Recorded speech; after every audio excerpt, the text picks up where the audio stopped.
Hello, everybody, and welcome into my latest live broadcast. Today it is the 5th of March. It's Tuesday, 2024.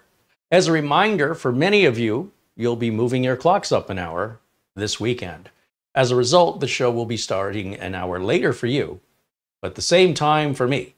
I always start the show at 1 o'clock Phoenix time, and Phoenix does not honor daylight saving time. Never has, as far as I know, never has. So I continue to do my shows at 1 o'clock Phoenix time, which will be 1 o'clock Pacific time and 4 p.m. Eastern. And the first time we'll do that will be this coming Monday. So we ready? It's coming. All right. Welcome in, everybody. Thank you so much for joining. And also, thanks to our friends at Minisforum who have sent us, well, this is quite the machine. If you recall, we looked at the HX100G a little while back, which was this little mini PC designed for gaming. Now, of course, anytime you get a mini computer that's designed for gaming, you can use it for video editing and other intense tasks that can also be, not necessarily, but include graphical intense things from video editing to 3D rendering, 3D modeling. Now, compared to a full-size desktop, you're not going to get that kind of power. But what you're able to get out of a little tiny box here might be way more than you need, and furthermore, might just blow your mind, especially for the price. Now, we're going to talk about this today. We're going to get it out of the box, turn it on, and show you what it's like, and then also answer any questions you might have on it. Thank you to our friends over at Acronis for sponsoring us this year and offering you guys a discount code. So if you need some backup software, Acronis makes it easy. We'll be bringing them on the show throughout the year to explore the product and learn more about it together. And if you've missed any of those shows, just do a search for Acronis, A-C-R-O-N-I-S, here on YouTube for my channel. And you'll find a number of walkthroughs and click-by-click how-tos on how to set up your own backup very easily without a whole lot of preparation. Just follow along with us like a cooking show, and you'll have your own backup made. It's very affordable, and the discount is for you guys only, and it'll be available, that discount, throughout this year. Speaking of which, our friends at Instant House Call. I've been living off Instant House Call the last couple days in the sense of using it to support my customers. Oh my gosh, I think I was on it about 5 hours yesterday. It is a lifesaver and extraordinarily affordable. So if you're somebody like me and you help people with their computers remotely, try out Instant House Call, because look, both Acronis and Instant House Call or any other product that I talk about all has free trials. Nobody's trying to rip you off. Nobody's trying to tie you into a contract you can't cancel. I don't do business with people like that. At the same time, I'm not going to twist your arm and do the hard sell. I just want you to try it. See for yourself. Is it everything I said it was? Take advantage of the coupon and save some money. You don't like it? Well, that's fine too, but you won't know if you don't like it if you haven't tried it, and it's completely safe and the trials are fully functioning. All right, so links for them are in our video notes below the video, and thanks and shout out to them for helping support us throughout this year. It's gonna be a tough year. I'll shout out to our friend Peter Laycock. Peter sends a very generous Amazon gift card and says he'll be joining us later. Peter, thank you so much, Buster, I should say, for your extraordinary and continuous support. And same with Frankie B. I see Frankie B in the chat, another extraordinarily helpful supporter here. So we can remain independent, review the products we want to review, and be honest about how we review them, the way we want to review them. Now, if you're new, I've been a PC computer technician professionally nonstop since 1991. I don't want to become some spokesman for a company that's going to tell me what I can review and what I'm allowed to say and when I have to do it or I don't get paid. No, thank you. I'd rather talk to you the way I talk to my customers. Do I like this product? Do I recommend this product? Do I think the product is good value? Should you run from it? I treat all of my viewers no differently than my customers. I have a very high liability rate if I misguide people or if I rip people off. I could be homeless because I'm my only employee and I've been doing this over 30 years. So one thing I can tell you is things are always changing, and what we do today is not what we were doing 10 or 15 years ago, let alone 30 years ago. But the foundation of it's mostly been the same. It's a computer, it's running Windows, and it's incredible how small they've gotten them. Incredible. Not to mention how big and light monitors have become. Used to be these big glass CRT monitors that were very expensive, very fragile, and very difficult to dispose of when they went bad or were replaced. We're living in good times. And I think you'll agree once you see what today's HX100G from Minisforum offers. A shout out to everybody in the chat. And let's take a look. Paul said he's tired of mini PCs. Oh man. Oh man. That's like saying you're tired of microwave food. It ain't going away. It's just going to get more and more. This is the way it's going. And if you don't like it, you're going to be left behind. You're going to be the guy with the PC that everybody wants to come over to the house and see because nobody's got one anymore.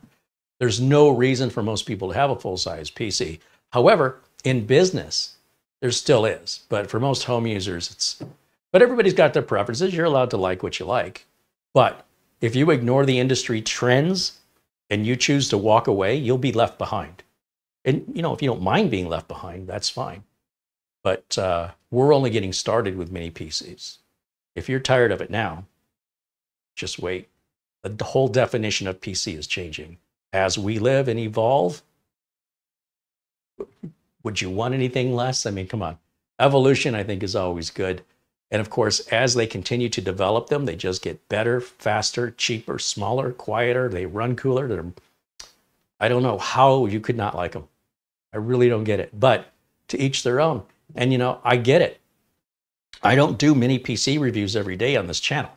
And to be honest, I did one last week. I did one this week. And I don't think I did one for 3 weeks after that. So to tell me that you've seen 2 mini PC reviews on this channel in 5 weeks and that's got you sick of it, I'd say your tolerance is a little low. But, you know, to each their own. You're all welcome here in the chat. And I appreciate your feedback. So let's say hello, everybody. There's Marlena in the chat and Jonathan and Tim Teal. I see Dom Parada, 3D Everything, and Ben Laird saying hello. There is Andy Kane and Mark Gaines and PSC Computers Missouri in the chat saying hello, along with Steve Chappelle and John Rogers, our friend Frankie B. And it's good to see everybody in there. Thank you guys so much for hanging out. Let's take a look at what's in the box here. And then we'll take a look at Minisforum's website to see how they're describing this.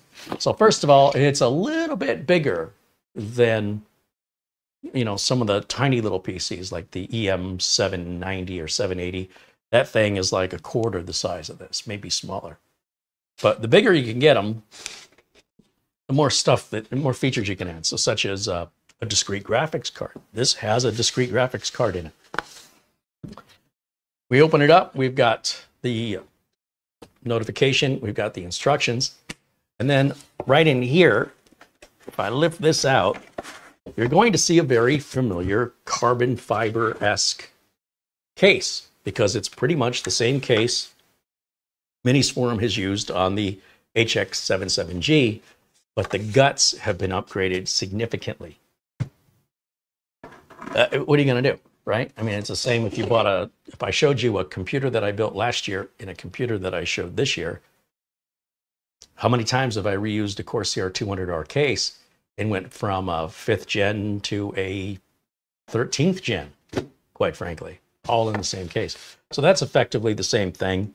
We have a monumental power supply here because we need to power that discrete graphics card. Right? So we need more power. And then in the box remaining, we have a standard PC power cable that's going to plug into the brick. We have a regular HDMI cable, which I use my own, but it's there for you to use. And then we have this stand, which is an optional stand, just like we did with the HX77G, where you just pop this bad boy on there and then it sits It sits upright. But you can lay this flat if you want to. You don't even have to put the stand on it. But the stand does require a screwdriver, and it does screw into there to secure it so it won't fall off. All right, now I am going to move this around. Let's put this right there. Oh, you know what? I just realized I left all this stuff out. Let's just move that over here. That'll be fine. Let's take a look at Minisforum's website, and let's see how they're promoting the Minisforum HX100G and what the price is and what you're going to get for the money. So let me jump over here. Here we go. So you'll notice there's three different models: the HX99G, HX77G, and HX100G. So these were earlier models last year. The 100G is this year's model. It appears they're sold out of last year's model. And it looks like what they've got left is exactly what we're going to show you today. It shows we have an AMD Ryzen 7 7840HS HS with a Radeon 6650M.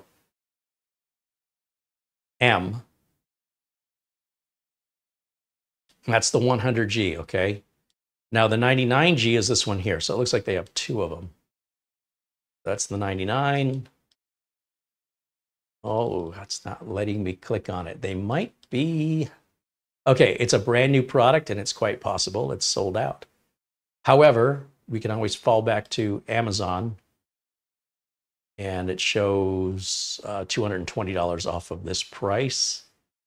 Or the Ryzen 7 7840HS, 32 gigs, DDR5, that's fully upgradable. 1 terabyte SSD, fully replaceable with a second M.2 slot. Wi-Fi 6E, Bluetooth 5.2 with 2 HDMIs, 2 USB 4s, and 2 PCIe/SATA SSD with 5 USB 3.2s. All right, but I much prefer to go to Minisforum's site and, you know, get it straight from them. They do sell a bare bone version of this, meaning you could put in your own RAM, your own storage, and your own operating system. And I like that Minisforum offers this choice for many of our more power users. But rest assured, for a few dollars more, when they put it in, it'll cost you less money, but you may not get a level of parts that some of you are so very, very demanding about. But if you've got the money to back up your demands, all the power to you. So this is all about the 99G, which we're not looking at today. So let me just find my way around here for just 1 second. Right up here, showing the 99G in specs. Where's our 100G? I'm going to guess it's not showing it to us because... Wait a minute, let's try that. No. Sometimes Minisforum has asked us to hold off because of inventory issues. And then, you know, we've been holding this off. We were holding it off because of the Chinese New Year for 2 weeks. And then, you know, I go to do this today and I just now realize they don't even have it in stock. However, here's what we're going to do. We're going to just take a look at the 99G specifications because much of it's the same. And then afterwards, we'll go through what some of the differences are. So for example, the CPU and the GPU are going to be different on this. The CPU on this, just to be clear, is a Ryzen 7 7840. And the graphics card is a 6650. All right, so the graphics card will be the same. The unit they sent me has 32 gigs of RAM, DDR5. It's 2 sticks of 16. The storage they've included in the sample unit here is a 1 terabyte storage. And they sent me a US plug adapter. They do have a Canadian, Hong Kong, Australian, UK, Japan, or European plug choice when you order. Now, if we continue scrolling down, a lot of this information will be the same. Again, we've got GDDR6, 8 gigs of RAM, very fast RAM, on the discrete graphics card. Different processor. The breakout here is identical. They've just changed the parts on the circuit board between one model and the other. Windows 11 Home comes pre-installed. It is 22H2, but I do update it before the show, and 23H2 was offered and installed just through Windows Update. It is 4800 speed DDR5. It does support dual 4K and dual 8K displays. The two HDMI ports are going to give you two 4Ks, and the two USB 4 ports give you two 8Ks. The body of this case is pretty interesting. It's a 75% carbon fiber material. I love carbon fiber. The thermals are, Minisforum has just mastered thermals. Their computers are always very quiet, and this one is no different. Ignore the CPU stuff because we're not using any of those. A little bit more about the discrete graphics, the 6650M. This will play AAA titles at 1080, just so you know. There are some sample frames per second. We can run 4 displays at 4K at the same time. So even though I said, you know, the HDMI doesn't support 8K, but the USB 4 supports DisplayPort in 8K, well, you could do 2 4K and 2 8K, or 2 4K and 2 4K, all at the same time. Or anything less than those numbers. Upgrade friendly. Yes, it's very, very easy to get into this thing. If you do want to upgrade your RAM and your storage, I'll show you how to do that. Or even your Wi-Fi card. Everything else is pretty much soldered down. You're not going to be changing a CPU or the graphics card. That's all soldered in and not serviceable. But then that's the kind of stuff that rarely would ever break anyway. They've got 2 fans in here that are very quiet, and copper tubing for efficient heat dissipation. And then we'll take a look at the ports here. We've got Generation 1 Type A USB 3.1. Actually, I have to check on this one if it's still 3.1. We've got a headphone jack and a microphone jack. I like that they separate those. Some people don't like, if you want to plug your speakers in, you're plugging them into the front of the case. But you can always get USB speakers to plug them in the back if that bothers you. We have a USB 4 port. This is not, see, this is a little different on this model. This is going to be USB 4. Pretty sure, I think. Let me take a look just to make sure I'm not lying to you. Well, there are 3 USB Type-C ports on this. Does this one show 3 of them? It doesn't. So this is where we're going to see some differences, right, on the ports. And so for that, let me go back over to Amazon and see what the ports are. 2 USB 4s, 5 USB 3.2s. Okay, so what that tells me is all of the Type A ports, there are 1, 2, 3 Type A ports in the back, 1 up in the front, and a USB-C in the front. So that means that front USB-C has got to be USB 3.2. That's good. That means they're all 3.2, and the 2 little ones in the back are 4. That's easy to remember.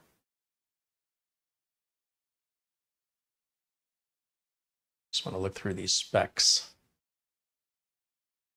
All right, let's go back over to camera 1 here. Hey, there's Planet Cryos with a $2 super chat. He says hello. Welcome in, my friend. Thing 1 says hello. And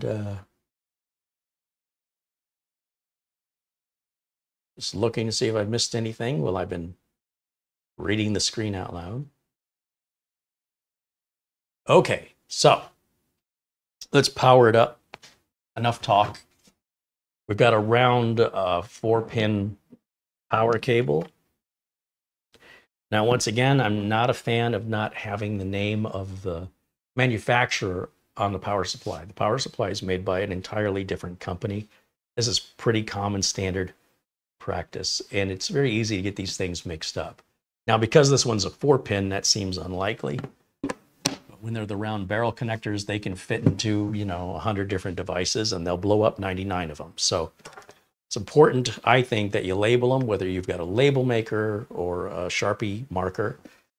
I use a silver Sharpie marker on a black power adapter, and I typically find a smooth place, maybe on the side, and just write an example like HX100G on the side of it.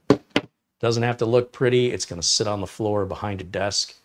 But if these two things ever get separated in a move or something like that, I need to know where this went with confidence before I plug it in and blow up an $800, $900 computer.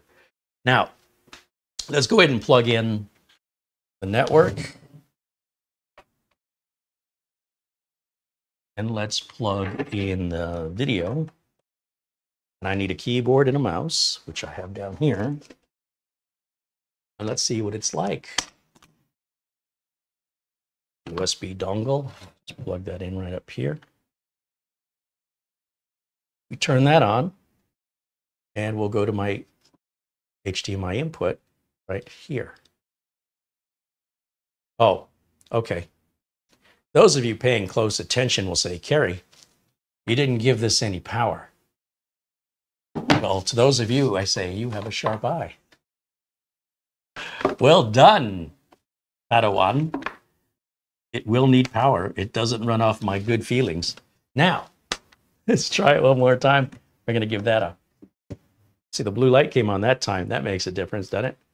And then in a second, we should see the post. There is our post screen. And in a few more seconds, we should be at the desktop.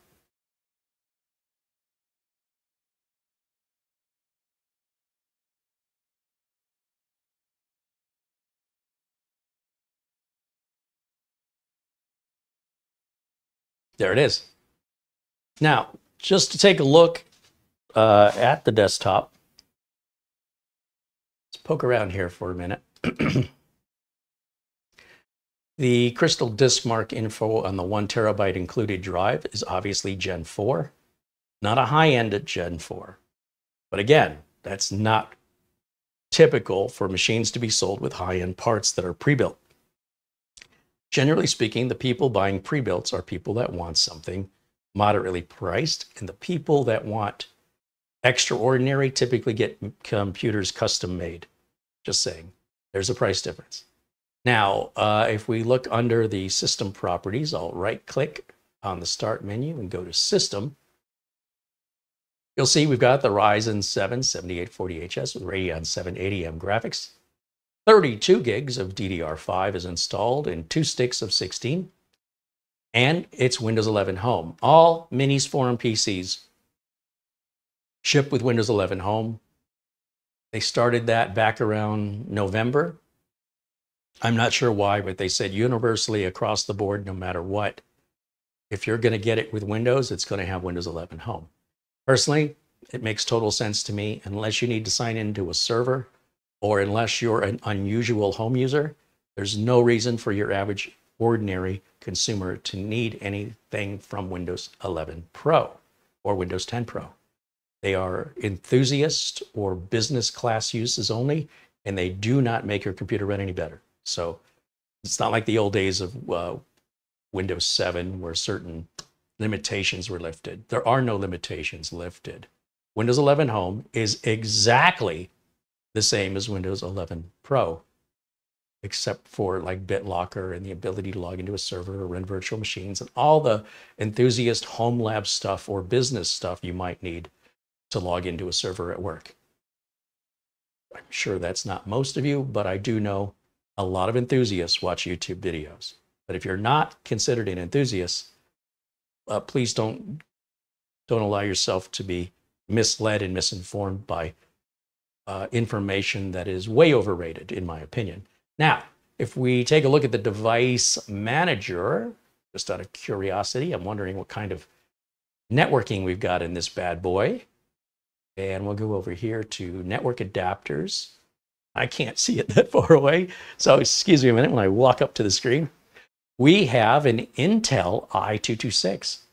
Nice. So we have a name brand 2.5 gig wired Ethernet adapter and a MediaTek Wi-Fi 6E wireless adapter. All right. So we're not cheaping out on parts here. And on top of that, you'll see we've got the AMD Adrenalin software installed right down here in the corner. I did make sure to update that before we went live today with the current version.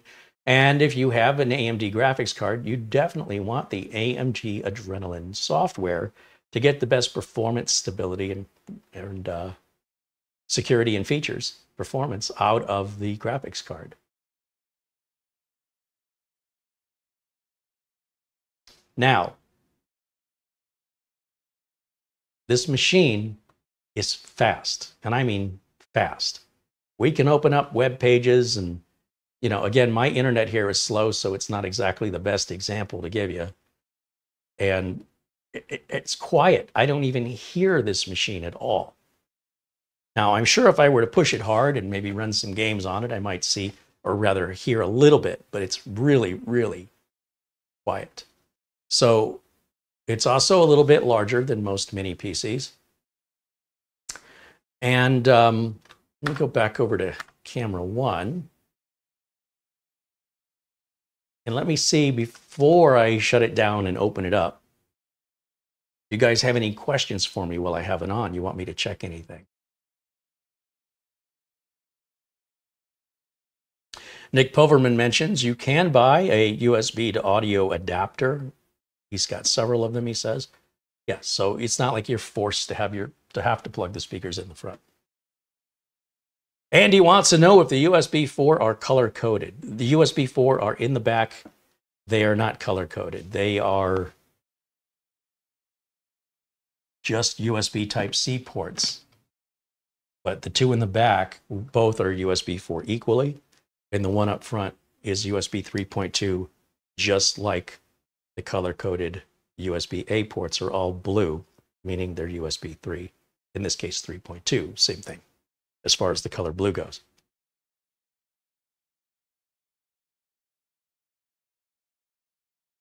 Jeremy says, define unusual home user. Uncommon. I would suppose uncommon would have been a better choice of words. Meaning they use the computer in a way that most other home users do not. More of an extremist or unusual ways that they use the computer, not typically found in your average home computer user's activities. Let's see. Kelly Stewart says, good afternoon, Carey. I'm back. I don't know how long I'll be here. I'm having a hack attack on Facebook. I sent you a surprise on your phone.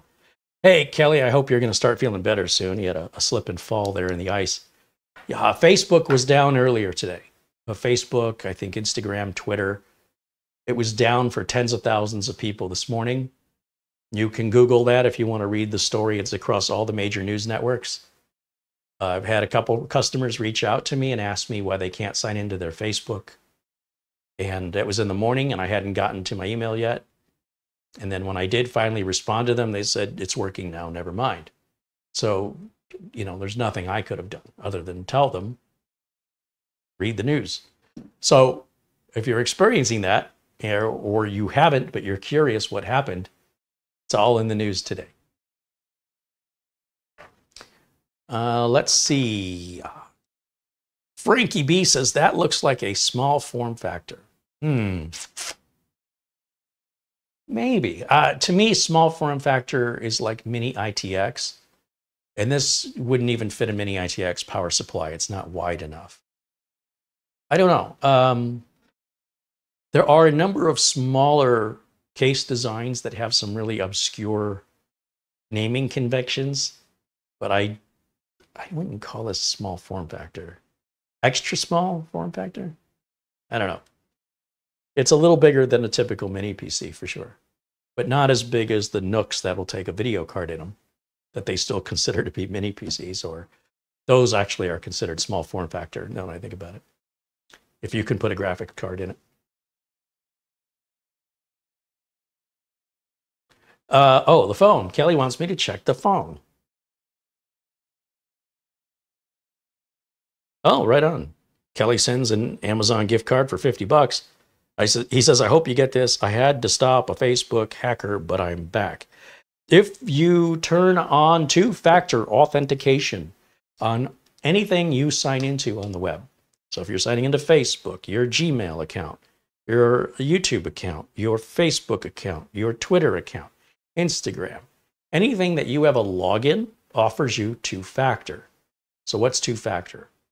Two-factor means if somebody gets your name and if somebody gets your email address and your password because it was leaked from a site that didn't have good security, and you use the same email address and the same password to log into other sites, they can log in as you.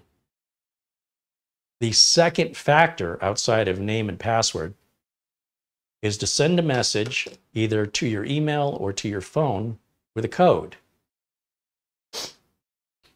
And that code is only valid for about 90 seconds, and you never, ever tell anybody that code. If they say, I'm tech support, I'm going to send you a code, I want you to read that code to me, do not do that. They are scamming you. They are socially engineering. They're playing you.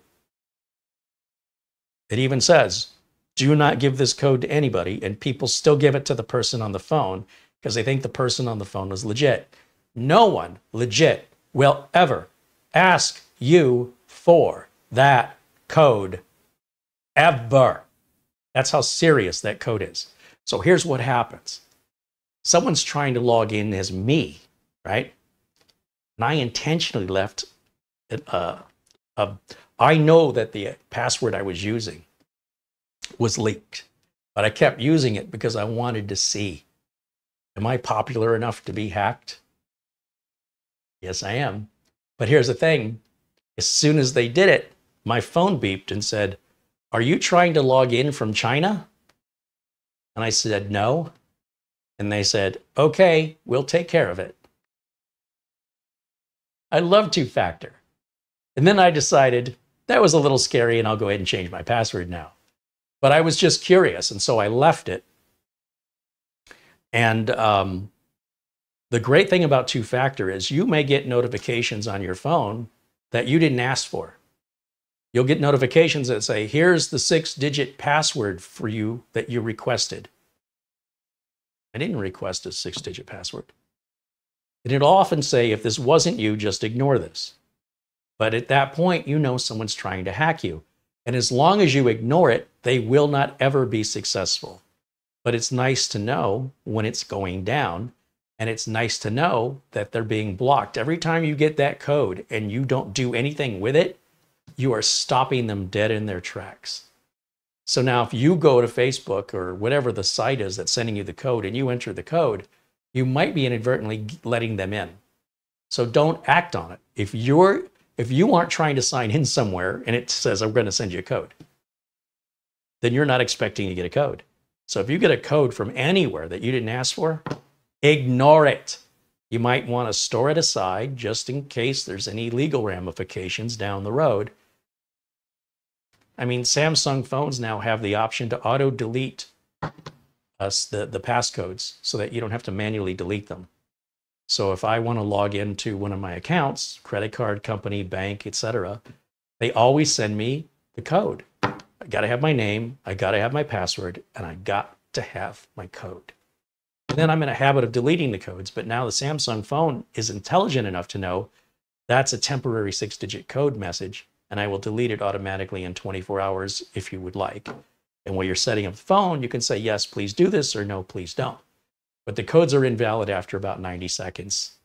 So I don't see the point in holding on to them. And if you build up a stack of them, it's hard to know, was the one on top the new one?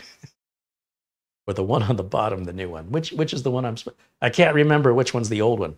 So by clearing them out and leaving it blank when one comes in, it's just that one, and it's good for about 90 seconds. Sometimes 3 minutes, but no more than that.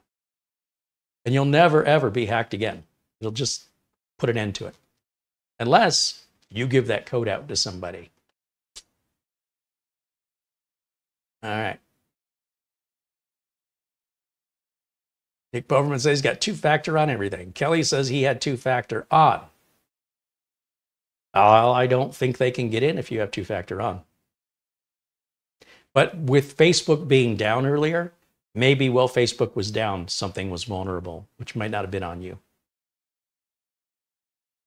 Marco says, guys, today is Mitch's birthday. That is correct. Good on you, Marco, for remembering. Happy birthday to our good friend Mitch Morrison, who turns 172 today. He looks good for his age, though, doesn't he?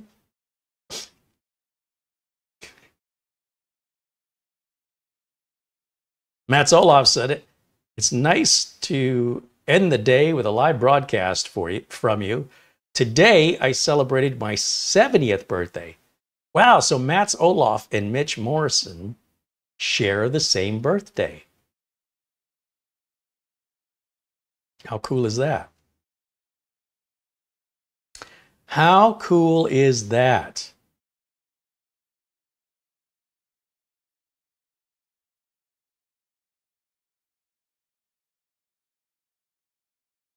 Planet Cryo says, with a $2 super chat, I can confirm Meta was down for Facebook and Instagram. Yeah, Twitter was down too. It's in the news. Dave Batt said he switched on two-factor on his Synology as well. Simple to do. Yep, everybody offers it. Unfortunately, they don't force people to use it. That's where the problem is. People aren't intelligent enough to know what it is and how important it is. And then they don't use it until after their identities are stolen, their accounts are hacked. And then they're educated about it. And then they do it after. So I hope you're not in that group. If you're here, you should know the importance of two-factor authentication.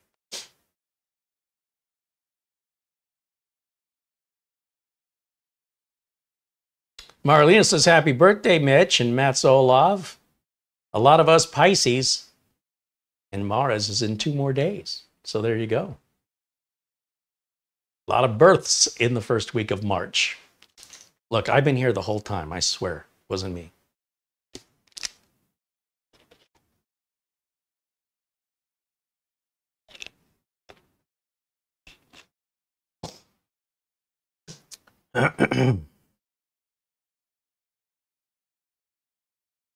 Any questions about the HX100G? Will I have it on? Otherwise, I'll shut it off. We'll get the overhead camera on. We'll see what my battery life will be like this time. Mara found some settings that might be draining the batteries when the cameras are off, such as Wi-Fi and Bluetooth, which apparently remain active even when Sony cameras are turned off. So we're trying a little experiment by charging up the batteries and letting the cameras sit a few days and see if we're still at 100% or if we've dropped down to 60%. This is what they usually do. I wouldn't think that Wi-Fi and Bluetooth would be on when the camera is off, but apparently, according to the research Mara did, with Sony cameras, you need to put them in airplane mode if you don't want the Wi-Fi on, and you need to turn off Bluetooth. Will that make a difference? We're going to find out.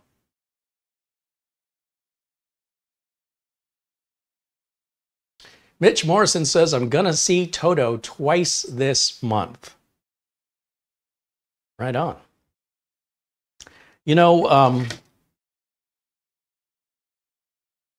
what? Hold on a second, guys. I have to go to the other room here because is Toto playing here? I'm confused. I want to look this up because I thought, didn't that band break up or something? Hold on a second. Where I saw something about this. Oh,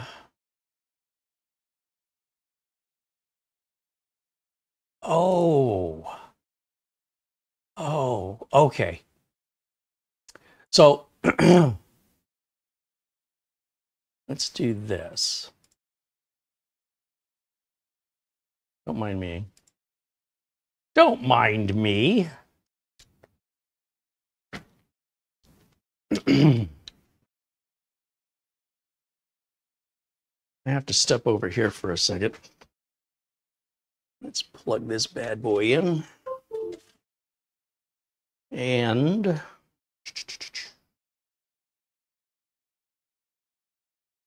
I got to use the right mouse, don't I?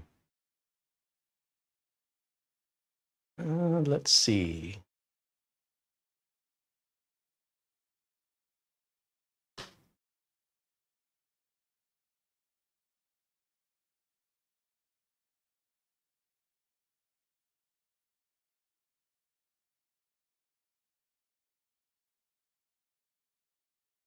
I'm biding my time, waiting for any questions to come in on the HX100G before I shut it down and take it apart.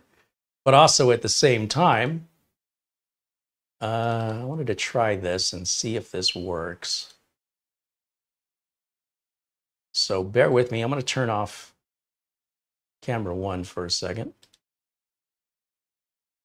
And I'm going to turn off the HDMI input for a second.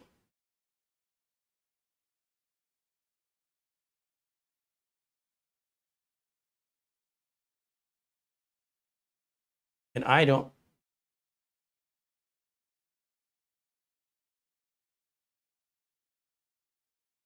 So I want to show that, I know Mitch knows who this is.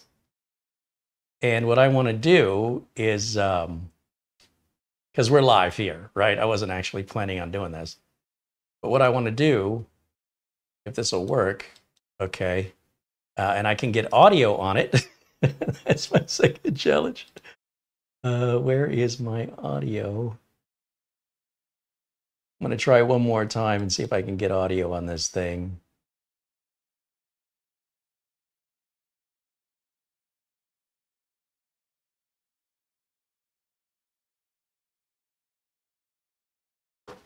Is that? That's not playing any audio, is it? I've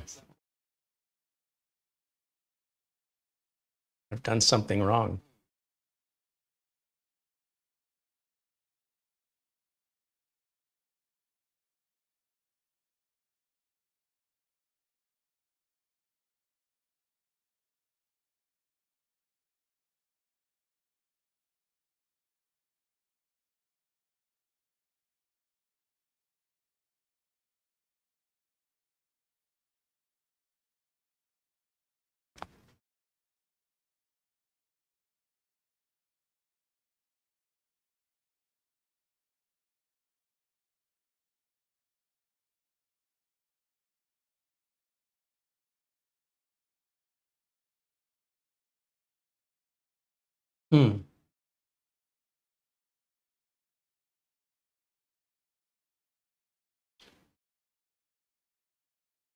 Found it.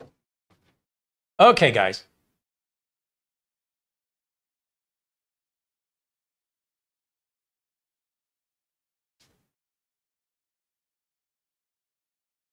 Hey Mitch, it's Leland Sklar. I was talking to Carey, and I hear you've got a birthday coming up, the big 6-6. Still a kid, I'll tell you. You youngsters, it's so weird at this point. But I understand also that you are a massive Toto fan, as am I. I mean, I've known those guys since before they formed Toto. And I started working with Lukather when he was 19 years old. And I feel so fortunate that I've had a chance to record with them, and also did, having done 2 tours with the guys. It was really a joyous experience. If the opportunity comes along, I'd love to work with them again. But I stay in touch with them, and I'm totally digging The Effect, which is Trevor Lukather's new band with Nick Collins, Phil Collins' son. So it's the dynastic thing. It keeps going on and on. But there's a lot of good music in all those people. But Toto, it's a whole other ball game. Those guys are just really amazing. I love them dearly. But this is really all about you.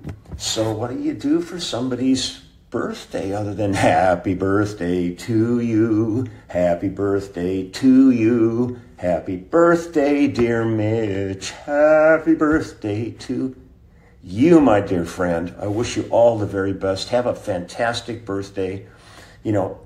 Get together with family, friends, good food, whatever you want to do for that. Maybe listen to some Toto and just have a fabulous time. It's your special day, so go for it and have fun. So again, happy birthday, and maybe our paths will cross once again on the road and maybe at a Toto concert. So take care all. Bye. All right. I'm assuming the audio went through correctly that time. Happy birthday to Mitch Morrison from Leland Sklar. And if you don't know who he is, well, you've probably never seen a lot of bands perform live, from Toto to Phil Collins to, oh my gosh, the guy's played in so many bands. Mitch Morrison says, oh my God. Yeah, how cool is that? So just a little something to let Mitch know that we're thinking of him. He's always up for joining us on those Friday builds, takes my abuse, and so the least I can do is, you know, show him a little something of my appreciation. So I hope Mitch enjoyed that. Mitch says he met him once in person on his birthday when he was playing with Toto. There you go. Now, onwards and upwards. I don't see any questions on this machine, so I think now we can start taking it apart. I have stalled. I've stalled. And yeah, I'm just scrolling back, just double checking, because I don't want to shut this off and turn it back on again because I missed something. We are live. There's no editing. All right, let's go ahead and let's turn this off. So the way I'm going to do that is go back to the HDMI input on here. And then, of course, do the standard power off procedure that we all know and love. Go down here. Down like so. And then we're going to go back over to camera 1. And I'm going to go on to camera 2. So camera 2 takes me a minute to set it up because I don't like to have the cables dangling over my head when I'm broadcasting and potentially falling into the shot. It can be quite distracting to content that I'm making. So I take a cable and kind of wrap it up here where you guys can't necessarily see it. See what I'm saying? It gets in the way. Then I'll plug it in right down there.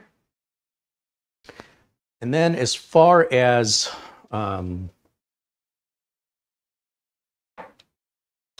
getting the camera straightened out, I need to adjust it uniquely for every time we do this because the different sizes of the devices we're looking at, you know, they're always different. So the camera then has to be customized in a position that is unique for the content.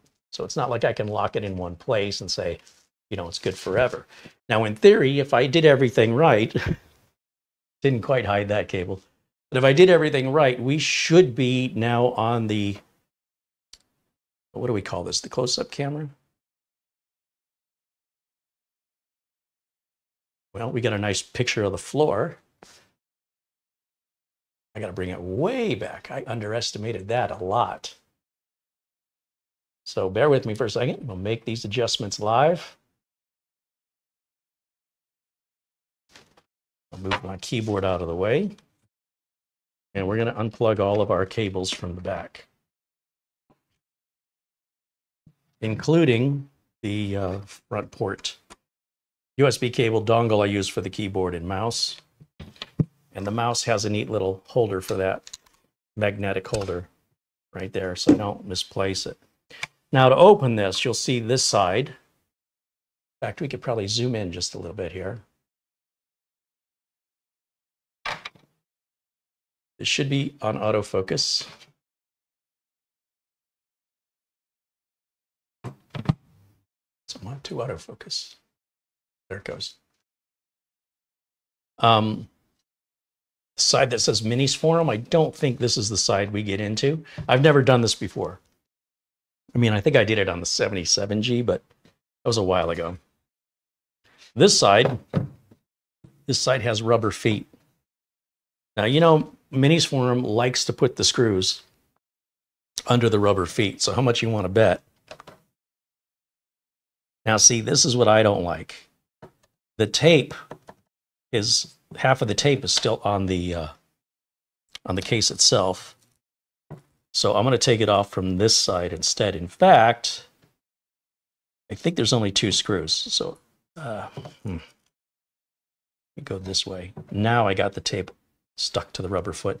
Don't just tear this tape off because if the sticky stuff sticks to the case and not to the rubber foot, you might have a difficult time replacing it. But you could also just lift up the corners just enough to get to the screws, all right? So you don't necessarily have to remove the rubber foot entirely, but just about that far back.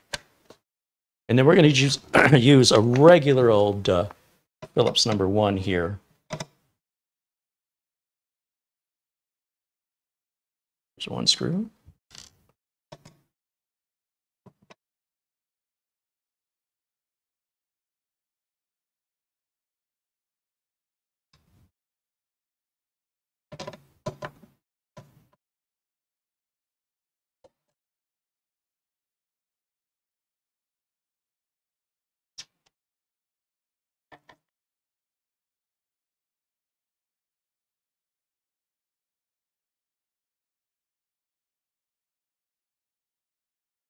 Okay.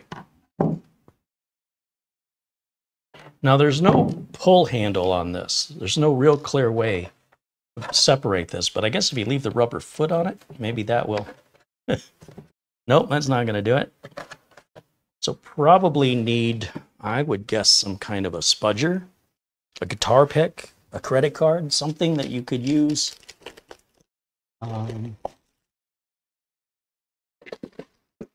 Those folks at iFixit that make the PC toolkits, they make a really nice spudger. This one's metal, so it can gouge. Be careful with it.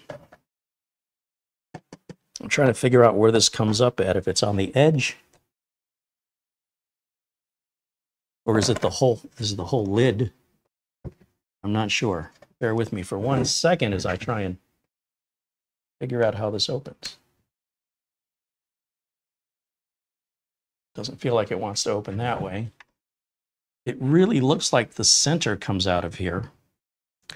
However, I don't see any gap.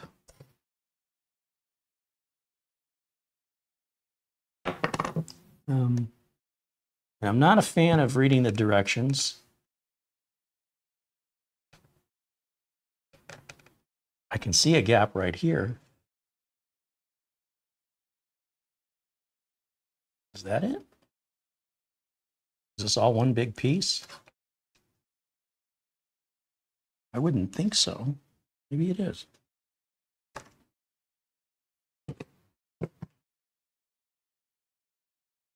There's no indicator if it's this piece that comes out, the whole top comes out, or if it comes out all the way down across this ridge right here. There is definitely a seam here that it could possibly separate from as well. But either way, nothing's going in there simply.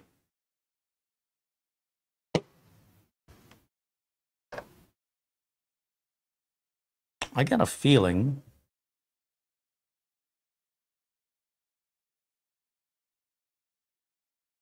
I feel like I see something right there.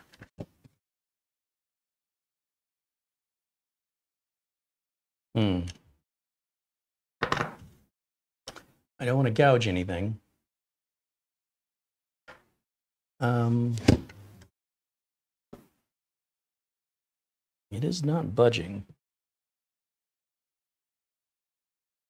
And I'm just not quite sure, just because of the way the screws are here, if they're just holding down this center accent piece, or if this whole thing is an illusion and it's all one piece. So the other rubber strip, we've pulled the screws out. That's all we did. There's no screw. See, there's a screw here and a screw here. And likewise, there's a screw there and a screw there. And I just did that without having to take the rubber foot off. Unless there's a third screw hiding under there. I think there's only 4. Yeah, there's only 4. That's not going to make any difference in whether or not we can pull the lid off, because it's the screws that were holding it down. But, you know, I was trying to teach you that you didn't have to take the foot off, and now I guess I had to prove it to you. So I tried to teach you without doing it. Let's see. Let me think here. Let me take a quick look online very quickly here. We'll just take a minute.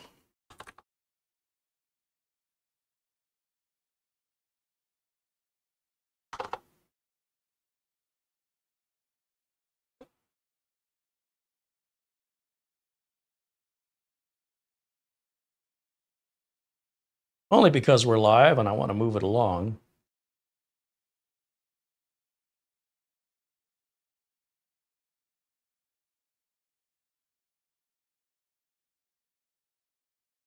Yeah, it appears the entire top comes off. But exactly how? That remains the mystery. So, let me take a look. Well, now I know it's not just the middle. It's the entire, this entire thing comes off. There's got to be a clip somewhere that's holding it in. Sometimes there's a very subtle indentation of where a spudger tool could be placed. A lot of times you can go in at the corners. That's often a safe place to go, is you find a corner and you just try to pry it away.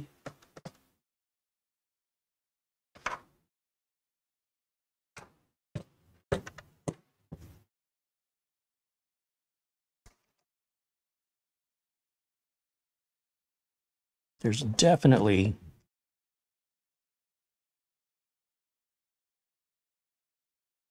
that's just a piece of tape. See, that's an accent piece. And I pried under it, and it's like a carbon fiber accent piece. And of course, it's just held on with tape, so we can just put that back where it was, because that is not helping.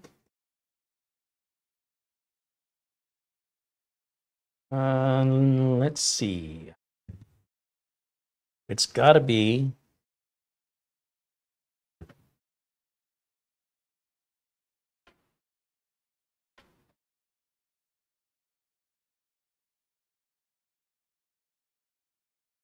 along this seam right here that we've got to be looking for our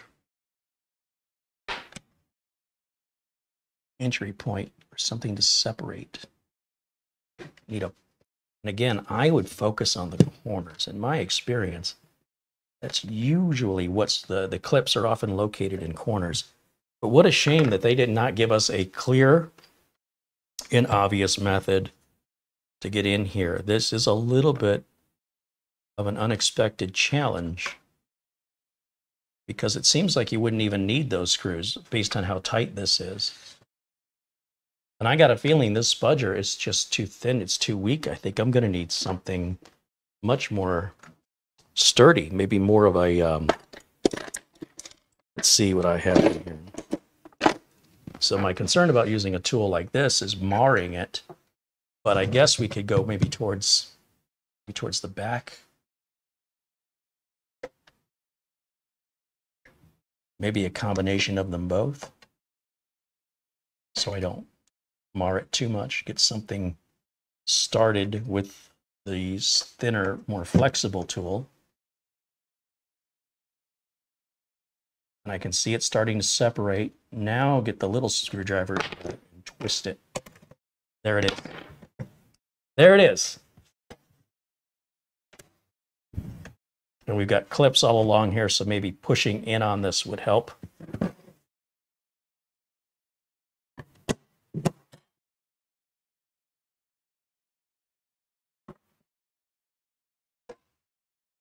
Okay, so this whole lid comes off, just so we're clear. And I'm going to set it over here. And then we've got this big heat shield here, which is really nice because that helps keep out interference. And we're going to go ahead and take out 4 screws here, 1 in each corner. And don't get these confused with the other ones, even though they look identical. I don't want to mix and match here. So we'll take out that one. Yeah, that had me sweating a little bit.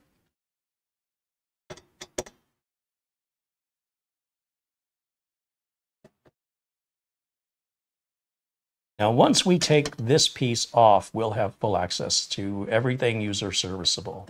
So it is, but with that one exception of getting it unclipped, pretty simple.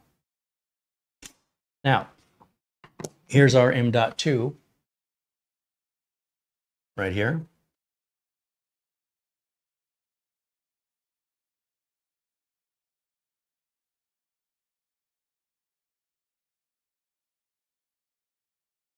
M.2. This is our RAM modules. They have heat sinks on them. You'll see the sockets are right here for both DDR5 modules. These are 16 gigs each. If you replace them, I recommend these heat sinks go back on your replacements with the double-sided sticky tape that they're using. There's your CMOS battery right there. And what else we got? Wi-Fi adapter right there if you want to go to Wi-Fi 7. Another M.2 right here that goes from here to here. That's if you want to add another M.2 drive. So overall, this is your, let's do a Star Wars flyover.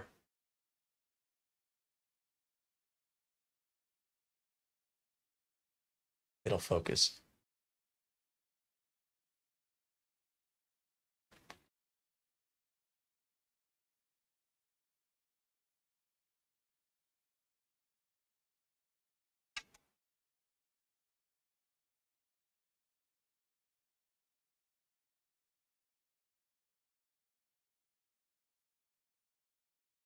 Okay. Ports.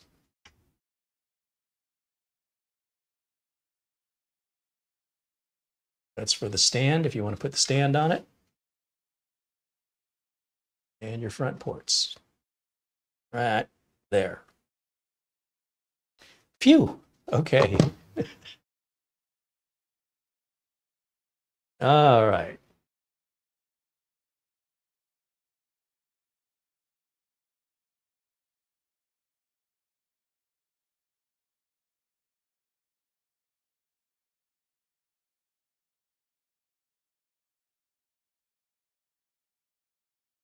Filament on Fire said he had a 99G version of this computer, and he said it felt like he was going to break it because the retention clips were really tight. Yep. There's Mortant joining us, says hello.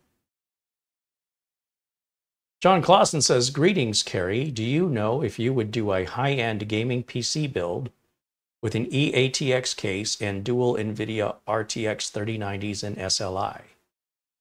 Well, if this was 10 years ago, SLI is no longer supported and can no longer be used. So unfortunately, SLI is dead.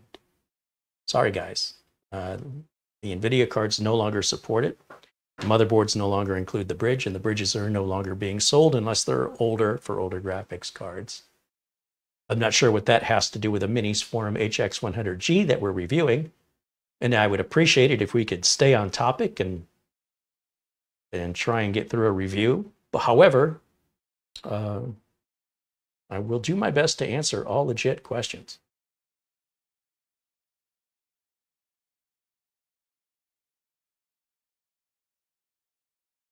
Ski Man says it's got very clean components and it looks very well designed.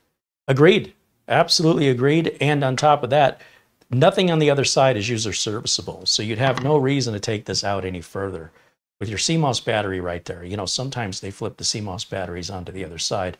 Plus, you've got a little daughter board right there that you'd have to be mindful of if you're going to take this apart further. But that's your user serviceable part. That's intended to be accessed by the end user. Nothing below that point, however, is intended. Now, I got to figure out which direction this went on. I think it went on this way. Yep. So these little brass fittings, they sunk into the hole just a little bit. John Paul Bacon said, would that be the same for AMD's Crossfire? Well, tell you what, John, why don't you Google that and come back and tell me what Google says? Let's go ahead and put this over here.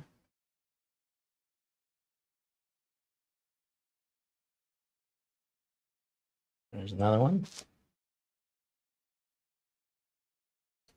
So if you wanted to put another NVMe or replace the NVMe with something larger and faster because you didn't spend enough money yet, that's where your money goes, right in there. And it will take advantage of it. I mean, it's not exactly being held back in a major way by the NVMe drive it has. it makes a literal difference of milliseconds by going to these bigger drives, and your point of diminishing returns increases as the technology gets faster and the prices get higher. You start getting less and less for your money. But some people are just chasing benchmarks and they're not happy unless their benchmarks tell them they're happy. I prefer to decide if I'm happy on my own based on how the machine performs the tasks that I want it to do. But I guess I'm weird that way and don't represent the vast majority of content creators and viewers on YouTube, but I do represent the vast majority of customers that I deal with in the real world outside of YouTube, and they make up way more people. So I'm kind of following their lead for that reason, because they're the ones who pay my bills. Now, I'm just trying to figure out if this goes on this way or does this go on this way? Oh, it only fits on one way properly. We just push down, locks it in place. We put the screws back in.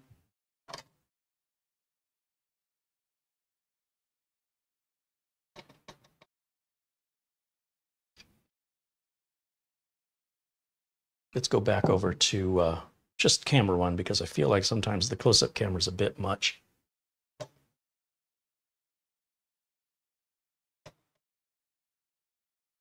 Will it support a Gen 5 drive? I don't believe that it will. I believe it's Gen 4. If you were to put a Gen 5 in there, you would likely run into heat-related stoppages. Gen 5 drives get extraordinarily hot very, very quickly. So not only are they very, very expensive, you'll need a heat sink on it as thick as this computer if you want it to run reliably. So I'm going to go out on a limb and I'm going to say no, because you'd have to be a fool to put a Gen 5 drive in here, in my opinion. Just so you could go 4 milliseconds faster and spend $400 more. It's your money, it's your illusion, but you would likely run into some very serious performance issues. You got to appreciate the irony on that, right? Because the reason you bought it was to go faster. It'll get so hot, it'll go slower. And then you could have spent less, got a Gen 4 drive that ran solid all the way across the board and got way more for your money and better performance for your money.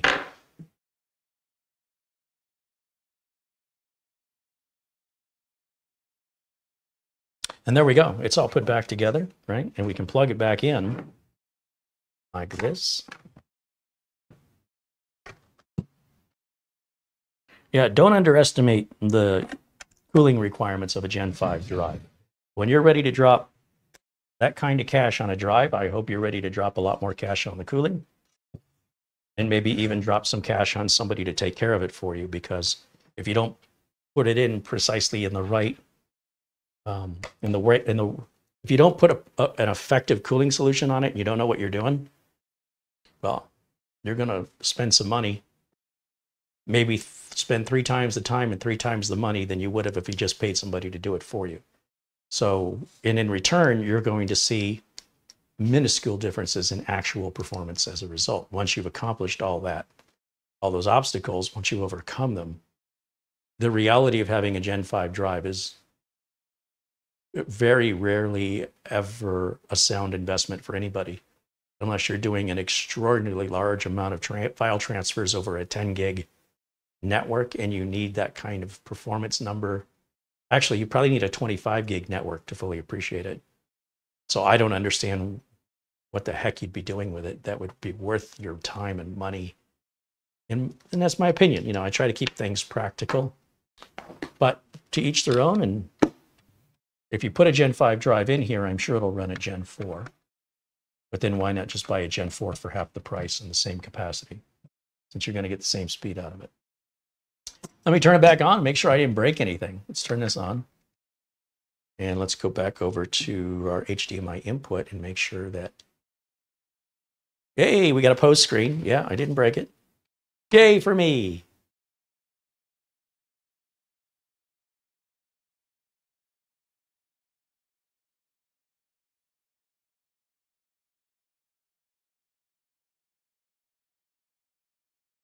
Nick Poverman says the Minisforum website said it supports next-gen form factor SATA or NVMe PCIe x4. Times 4 is different than Gen 4. A lot of people confuse that. You could get Gen 3 times 4, Gen 4 times 4, Gen 5 times 4. Don't confuse the multiplier by the generation. All right. Still whisper quiet. It still boots really fast. It does not require any improvement from the end user unless you're somebody who's never satisfied and think nothing's ever done right unless you do it. If you buy this, take it out of the box with the configuration that you ordered, you shouldn't have to do anything to it for a couple of years. But, you know, I don't know you. Maybe you're just one of those people that likes to take apart stuff. But the people who want to get their money's worth out of it, in my opinion, will order it the way they need it. And they won't open it unless they have an actual reason to open it. On the other hand, you can order this bare bones. And in that case, you would open it to put in your own RAM and your own storage and your own operating system. And for some of you, that might be what you'd be doing. But most people will not do that. It's a very small, I think fewer than 10% of people who order computers order them bare bones. But, you know, they're still people and their money's just as good as everybody else's, but the demand for the product is not as high. Most people don't want to mess with that stuff. But just know that you can, and you can upgrade it later. Apart from getting that lid unclipped, which was a little bit confusing, now we have it on camera and we can't say we don't know how anymore. That's why I love to share these experiences with you. My first time experience with this product, with my genuine reaction and my genuine thought process, I go through it, so that if you find yourself in a similar but different situation, you could say, well, what would Carey do? And then go get a hammer.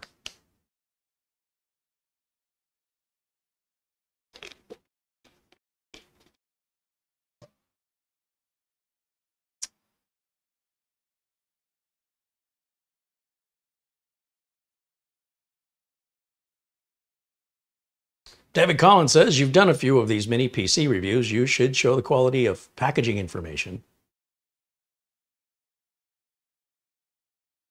Didn't I? I unboxed it, right? Were you not here earlier?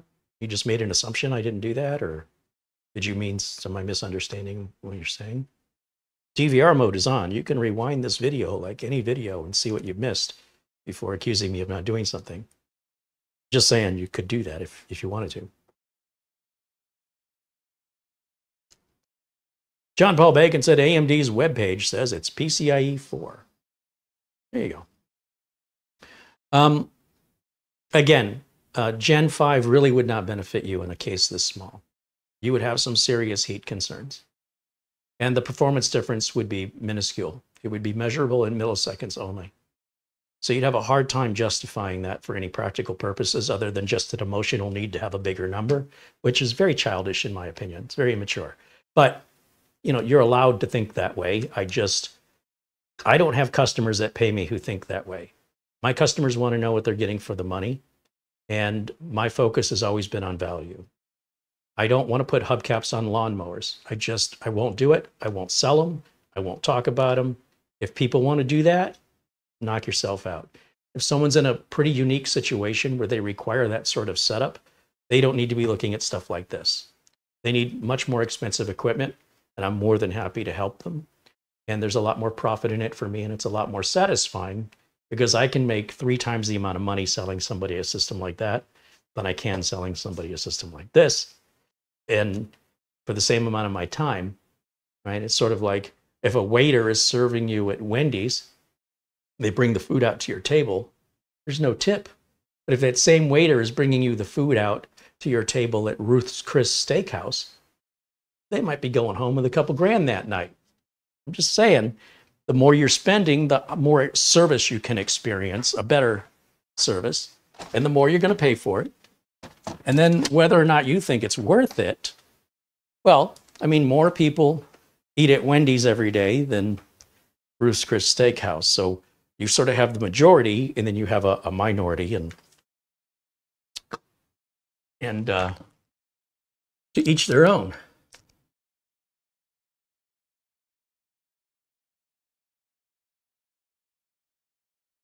Shamim says it's a pretty neat mini PC. It can run Red Dead Redemption 2 as well, or quite well.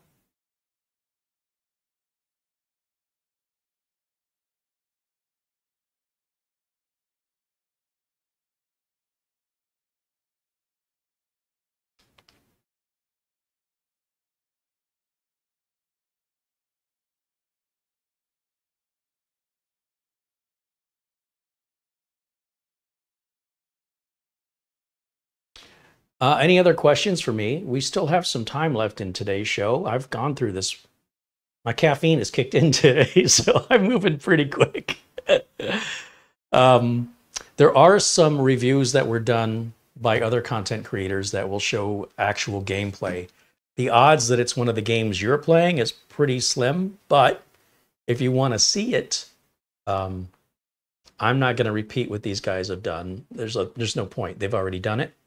I want to take a look at a more practical purpose behind this machine and how it would be used by regular folks, responsible adults who use their machine to get things done. If you buy a machine for entertainment purposes only, that's okay. I don't mind. But I don't get many service calls from people that say, hurry up, my entire office is down and none of my employees can work and none of my customers can be helped because our entertainment machine went down. It doesn't create any sort of urgency or financial reward or any stability in my business to appeal to that user base. So don't take it personally. It's just, it's impossible to run a business like that for any period of time. You can run a business like that for a little while, but you'll soon find there's no work. So if I seem like I'm not interested, it's because this video channel, this YouTube channel, is an extension of my business. I'm here to show you items that I consider in my business, use in my business, that my customers might need. It is not here to cater to you. And I think that's where some people are misinformed or sort of have an entitlement that you're supposed to be making these videos for me. I don't know you. Now, if some of you, as some of you have contributed and want to produce the cost of the video and you want to see me do something, well, that's a different story. But I'm showing you actual things I would sell to actual customers that I think are of value and how they would be used in some examples in real world scenarios in my real business every day by my real clients. None of them, not a single one of them plays games. And what's at stake is far more than games. The sustainability of their business, of their employees, of their customers rides on the line. And it's very different than riding on the line in Alan Wake 2 or something. It's not real.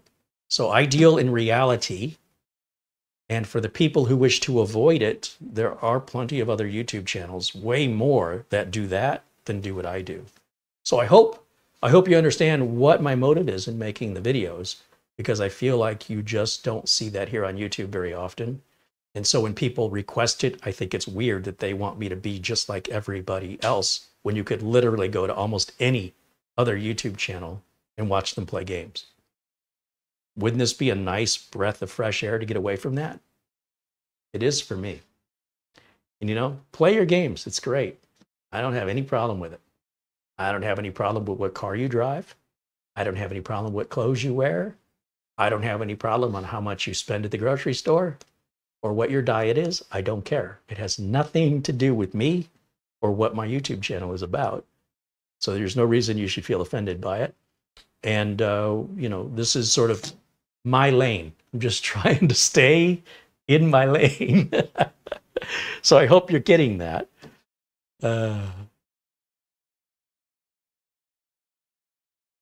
Mats Olof says, thank you all. Good night from Sweden. Hey, Mats Olof, thanks for hanging out with us again, my friend.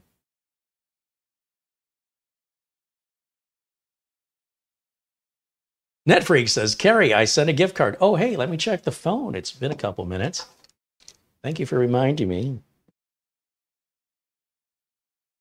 Your support, you know, keeps me from having to become a corporate spokesperson, which I really don't want to do, or to reduce the number of videos I make down to 1 or 2 a month. So just so you know, I don't ask for anything. I simply state if you want to, if you want to help, it's appreciated, but it's not expected. But it is very, very appreciated. And I don't see anything yet from you, NetFreak, but I'll thank you for sending it. It can take a few minutes for Amazon gift cards to come through. Thank you to Kelly Stewart. Thank you to Peter Laycock. Thanks to all our friends in blue and all those gold badges. Those are all members that are supporters here. And without them, most of this content would not exist. And otherwise, I'd just be parroting out what a corporation script was they told me to say. And it wouldn't be me. I'd be an actor. It wouldn't even be a real reality show. And we'd be calling it a review when I've been getting paid, which would be a lie. And then I would be like all the other YouTube, not all of them, but most of the, especially the larger tech YouTube channels that do reviews, those are paid advertisements, guys. If your ad blocker really worked, it wouldn't let you watch those videos. They're nothing but big ads with a script, with company approval. Otherwise, they don't get paid. If they don't get paid, they can't pay the staff. If they can't pay the staff, they can't make the videos. If they can't make the videos, they don't have a YouTube channel. This stuff is very simple, not rocket science. How this, people aren't working for free is all I'm saying. At least not 7 days a week. Somebody might make a video once a week, once a month because they enjoy it. And some people might make a video as a hobby, but it does get expensive. So unless they have, I don't know, a trust fund or some money put away, that it's got to get financed somehow. The bills have to get paid. So I don't know if you ever think about that stuff when you watch somebody and you go, how's this getting paid for? Even if there's no cost to them doing it, they still have the electric bill and the rent. They got to eat. They got to buy water, sanitation. They've got to pay for the things to live. So if they're there making videos all day, where does the money come from that pays all those bills at the very least? Forget the cameras, the lighting. Just talk about their value of their time out of their day, that if they're not making money, where's the money coming from? I need to get me a trust fund.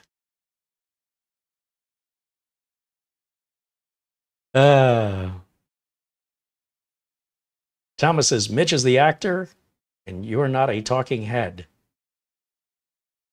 I might be a talking head. Same as it ever was.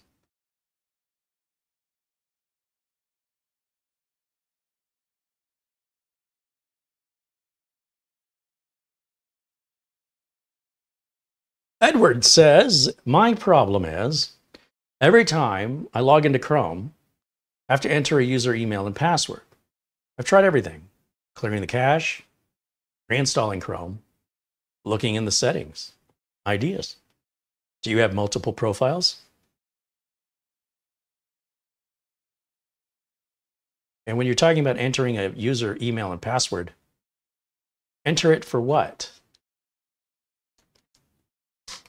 And is this Windows 10 or 11? And has it always been this way, or is this something that recently started? And if so, when did it start? Is this a desktop or a laptop? Is this a pre-built or something you built yourself? But primarily, apart from needing all of that information, I'd like to know entering a user email and password to what? What is it as it? The top where it asks for the user and password tells you, is it Gmail? Is it Microsoft OneDrive? What is it? And that is the answer to your question, and it's right in front of you and you're not looking at it. That's what I think. Okay, we have a few more minutes. If there's any other questions, or if Edward wants to follow up with filling in all those empty gaps he left, we'd certainly be happy to help. Andy Kane says, trust fund, we all do. That's all right. I need a reason to get out of bed in the morning. If I had a trust fund, I'm not sure I'd have that reason. So I'm sure it's good for me. I'm sure, I keep telling myself that.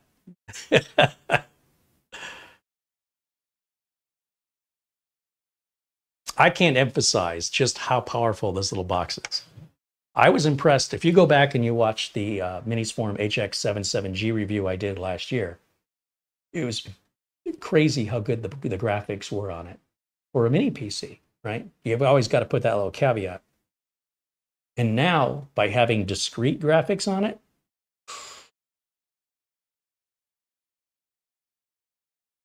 it's extraordinarily affordable. AAA titles, 1080, no problem. I can't wait to see what they do next year, when the year after that. They're only getting better. And if you wait in about 75 more years, it'll blow your mind. Of course, we'll all be dead then. That's why you can't just wait. If you just continually wait for the next best thing, it'll pass you, life will just pass you by. At some point, you've got to say, that's good enough for me. Or I'm going to build a machine with this processor and this video card. At some point, you've got to draw a line, or you will forever be a spectator as life passes you by. And everything will always get better. No matter what you buy today, something better will be out in a few months. And this will go on to the very day you die. So at some point, it's not about having what's best. It's about what's best for you today. Not yesterday, not tomorrow. Live in the now. And when you're ready to pull the trigger on that decision, the Minisforum name brand is a very reputable one with a solid review rating with regards to the quality of their builds. The pricing that they have is not like you're buying from Sony. You know, the Sony tax. I have to pay the Sony tax because it's got the word Sony on it. Minisforum is still relatively unknown in the United States. And they are a leader in the mini PC space with some of the most unique designs and offering bare bones versions for those of you that would prefer to put in your own RAM and storage. Very affordable, but you know, don't let me make up your mind. You make up your mind. And the only way you're going to be able to make up your mind is to have one in front of you, because your expectations, they're yours and yours alone. And nobody can tell you, unless they know you really well, what you're going to feel about it. And if you order from Amazon, you have a 30-day return window. And if they say, why are you returning it? You go, because I want to. That's all. You don't need a reason.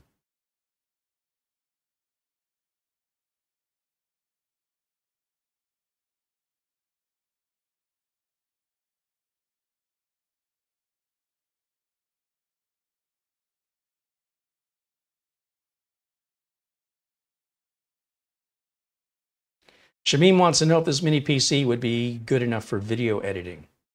Well, there's different levels of video editing, but overall, yes. But if you're going to do some heavy layering along with 4K or 8K video outputs, and you're going to add a lot of overlays, titles, transitions, let's be clear. Any computer will do video editing. The question is, how long will it take to do the job? Will it hesitate as you scrub through the video, or will it be very smooth? Well, what is the source video? Is the source video a 4K 8-hour Carey Holzman live stream? It might choke a little bit on that, but I think it would probably do it pretty good, actually. Just might stumble a little bit in the scrubbing. However, if you're doing a YouTube short or a TikTok video, it'll run through that like it's not even there. If you're doing 1080 video, it'll run through that like it's not even there. But if you're doing hours and hours and hours of high resolution, multiple track transitions, overlays, effects, it'll still do it, but it's really going to push the system hard. And for that kind of video editing, they don't make a machine good enough. If anybody's doing regular like Hollywood theater movie editing, they will tell you the machine they use isn't fast enough. And they've always said that the machines can never be fast enough. More, more, more. But yes, in general, video editing is easy on this. Put Cyberlink Power Director on there. It's crazy good.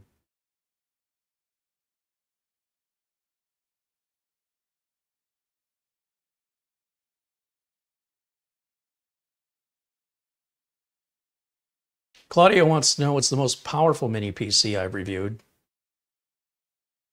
It might be this one. It's hard to say depending on how you define powerful. You can have powerful in lots of different ways. You can have powerful in a way of how small it is or how big it is, or how much video it can do, or how much processing, CPU processing it can do, or how much and how fast of RAM it can hold, or how much and how fast of NVMe it can hold. There's no one definition of fast because fast is measured 17,000 different ways, unique to each PC user and what they determine to be fast. But it won't make your internet connection any faster. You won't read or type any faster. And at some point, measuring the speed for the point of measuring speed is a pretty pointless and thoughtless thing to be measuring unless it's very specific to a task that you are interested in, wondering how it would perform. And likely, of all the people in the chat room, you're the only one here that is interested in that task. So to just kind of give an overall what's good is really impossible in the industry, because what's good for one person is crap for somebody else. But when we talk about average home users, and especially those who want to do some gaming, and they don't want a PlayStation, they don't want an Xbox, they want a computer, they want to be able to work with it, and they want to be able to play with it, and they don't want to drop $1,200 right there. It's all ready for you, and for far less. And you can pick it up and move it around, take it to a friend's house for LAN parties. It's super easy.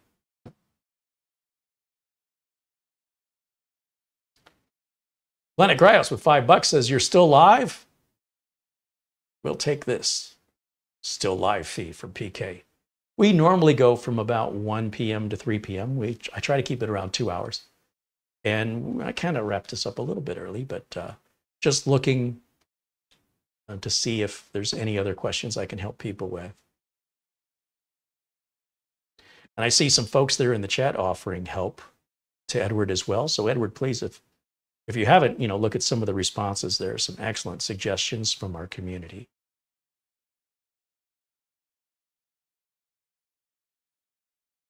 As we move into computers with neural processing units, or NPU, speed will no longer be managed in gigahertz. Speed will be managed in floating point operations, and the TPUs that are used, they could be running at a fraction of the speed and be way, way faster than anything you've ever seen in your life because of there's a word for it.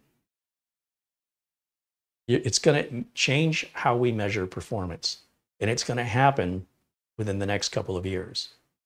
And when you say 6 gigahertz, 6 gigahertz, what are you talking about? When we move into AI processing and neural processing units, the way the computer is going to perform is going to be closer to, well, like I said, it'll be floating point flops or tops, floating point operations per second. And you won't be looking at gigahertz anymore because that won't make a spit of difference. It'll be the processing tasks. And the processing tasks will be like the equivalent of a 200 megahertz processor. It'll blow your mind. I mean, you went from 6 to 200 overnight. Yeah, it's going to be sort of like that, but that won't be the measuring point anymore. The measuring point will be how fast you send it a task and it completes it like that. And it'll blow the regular processors we use today out of the water.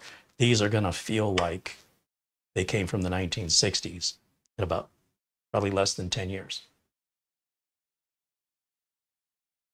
Mark Gaines wants me to check my email. All right. All right, Mark, I will do that. Now, Mark Gaines sent $60, $60.70 to be precise, in PayPal. Mark joins us from Northern Ireland and has been a regular supporter here. Thank you, Mark. Cheers. Sláinte. Thank you.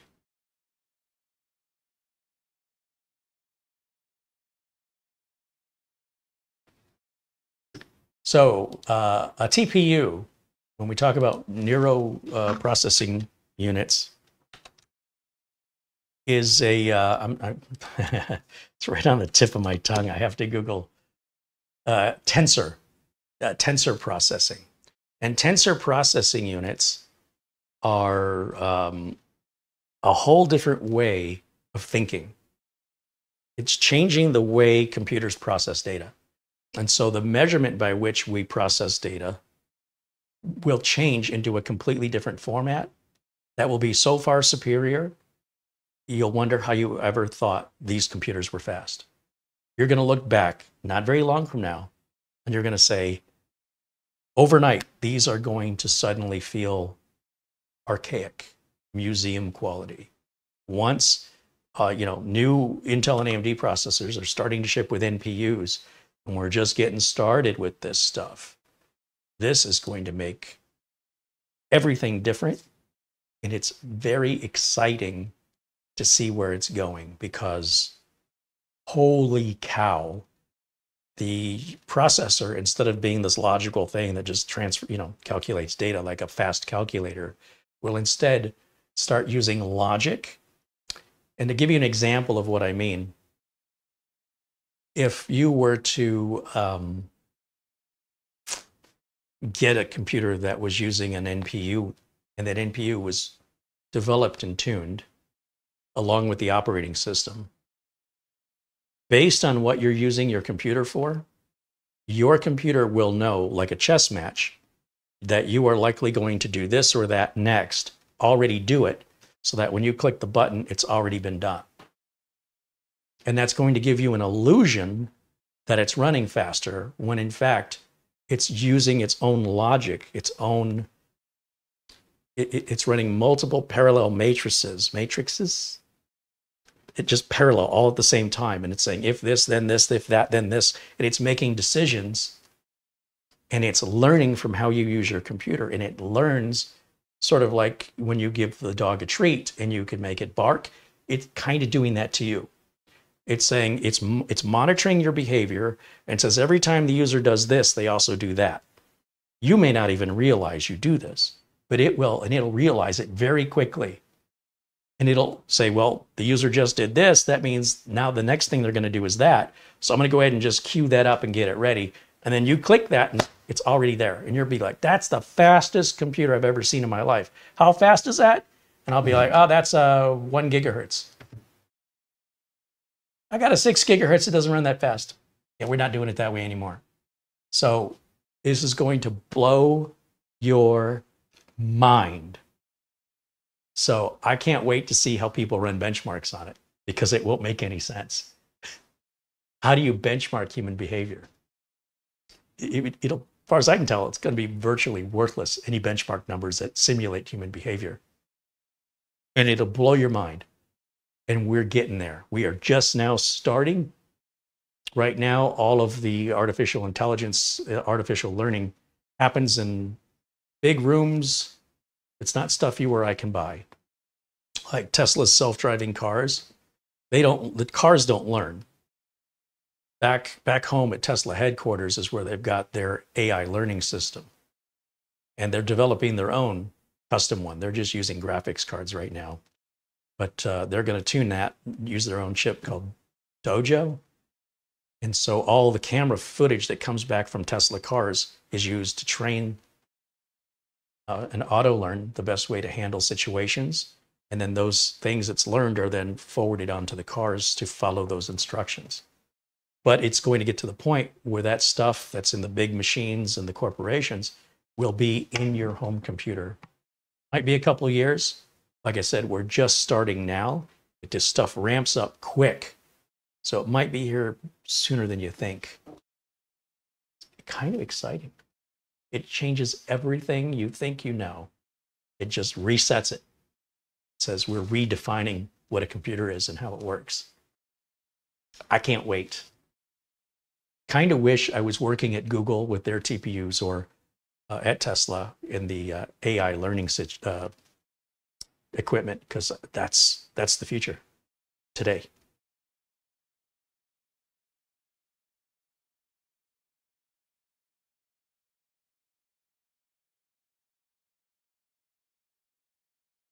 Andy says, try saying sláinte in a Northern Irish accent. That was my Northern Irish accent.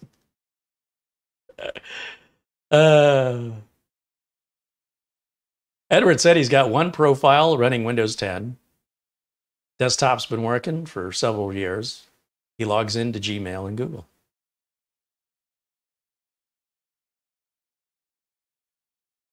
There are some other suggestions here in the chat that I would advise you to take a look at, see if they apply.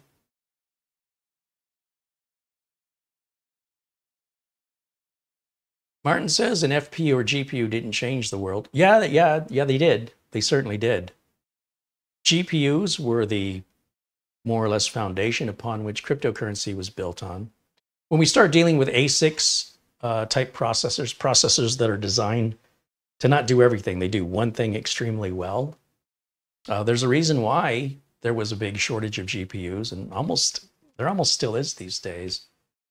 And they're not ideal for things like cryptocurrency and for AI learning, but they're better than anything else we have right now. And I would say that's world changing. The ability that we can offload that task from the CPU changed games forever on the PC, and without which we wouldn't have anything near what we have today. So I will politely disagree with your view because you don't know a world without it, and I think you're a little entitled to think it didn't change the world. I would say, in fact, it did. It changed the world quite significantly, and that change by comparison is nothing. But you'll see. You'll see. The future is the future. It's not because of what I say. I'm just telling you what's coming. If I'm wrong, I'm wrong. It's okay.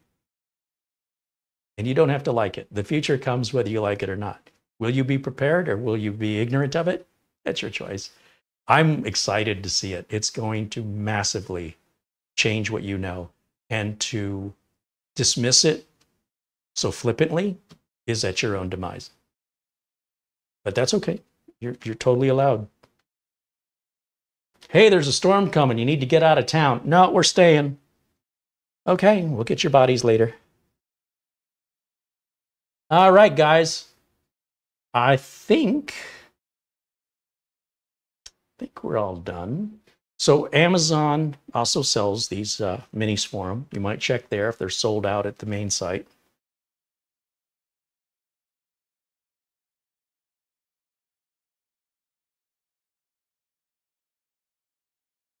Bruce wants to know if there's any reason to upgrade to Windows 11 if you're running Windows 10. Not until maybe this time next year. You'd have to tell me. I can't tell you if you have a reason to upgrade. If you can't tell me a reason, you've answered your own question. But you want to put a supported operating system on your computer at all times. And Windows 10 support ends on October 14th of 2025. Now, there's some discussion of Microsoft selling additional support at a cost. However, the prices haven't been announced. It may not be affordable. And if you just go to Windows 11, you won't have to incur those fees. However, October 14th of 2025 is a year and a half away. And I don't really talk about stuff to get into the details of exactly what you need to be ready for a year and a half from now. I could be dead a year and a half from now. So that's a little too far ahead of planning in my world. However, for my business clients that are all running Windows 10, they don't like Windows 11. And we don't want to put them on it unless we have to. And the point where we reach where we have to will be approximately the summer of 2025. So not this summer, not this fall, not this coming winter, not next spring after this spring, but the summer after this upcoming summer, when I will be about 2 years older than I am right now. That is when I will be upgrading my clients to Windows 11. Now, some clients have ordered computers from other sources that came with Windows 11 on them. Do I recommend they downgrade them to Windows 10? No. No, not. They're going to get used to it. It's just different. You got to get used to it. Windows 11 is not worth upgrading to, and Windows 11 is not worth downgrading from. It is essentially Windows 10 with a different skin on it. That's more or less all it is. So the inconvenience of having things moved around and the fonts look different, the icons look different, really gets under the skin of users that were comfortable with what they had. So at the end of the day, If you want to put Windows 11 on, go ahead. If you don't want to put Windows 11 on, then don't. It really doesn't make a difference until October of 2025. As far as I know, there is nothing Windows 11 can do that you're not able to do in Windows 10. So unless you can tell me something that you can do in Windows 11, I can't see why, or rather that you can do in Windows 11, but you cannot do it in Windows 10. Can anybody name one thing?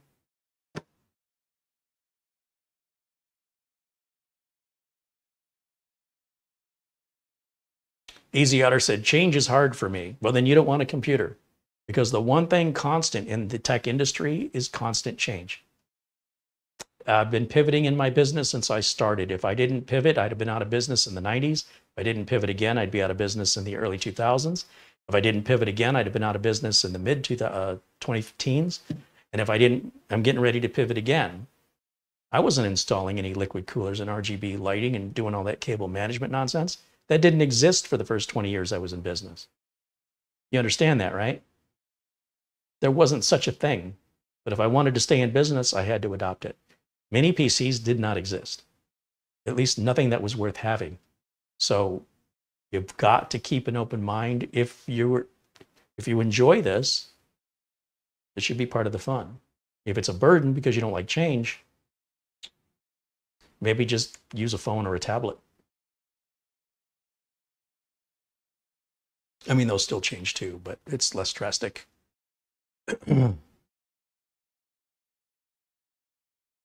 Easy Otter said he started with web TV. Yeah, web TV was around a long time. I think at least 10, 15 years, if I recall.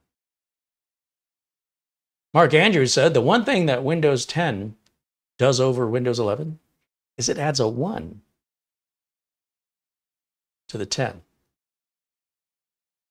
No, that's not what Windows 10 does over Windows 11. That's what Windows 11 does over Windows 10. But I see what you were trying to say there.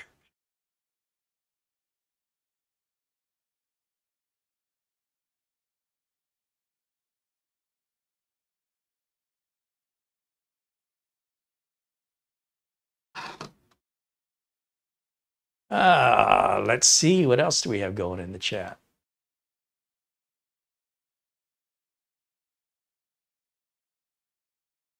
Paul O'Brien, please do not remove Edward's messages. I don't know why you're doing that. It's very unjustified and rude. And I will remove your blue status if you will not exercise discretion with the power that you have. There's nothing Edward has said against the rules. Edward is looking for help. And if you do that, Paul, I'm going to remove the ability for you to do that. So I'm asking you, unless you see profanity, do not ban anybody. Because these are my viewers. And you are basically kicking people out of my store without my consent and causing me a loss of business. So please have a little consideration for me. If I trust you with that power, please do not make me regret trusting you. We don't do that here. With great power comes great responsibility. You need restraint. If you cannot have impulse control, it will be removed. So I'm asking, and if that doesn't work, you know what's next. I appreciate you, my friend. You might be looking out for me, but you're actually causing me a lot of damage right now. Please stop. Okay. Let's see. Ben Laird says Windows 11's been running great for him. It's one of those things, you know, some people like it. Most people don't. If you just look at the, you know, how many Windows 10 installs are running right now worldwide versus how many 11s, you'll see you're in a very small minority. It's not even close. But that's okay. That doesn't make you wrong. It's just not the feeling of most computer users, right or wrong, right? It's just most people do not like Windows 11 and prefer Windows 10. And that you can see that from the installation numbers. And Microsoft hates that. Microsoft wants Windows 11 to have the majority market share, and they're trying to force people to like it.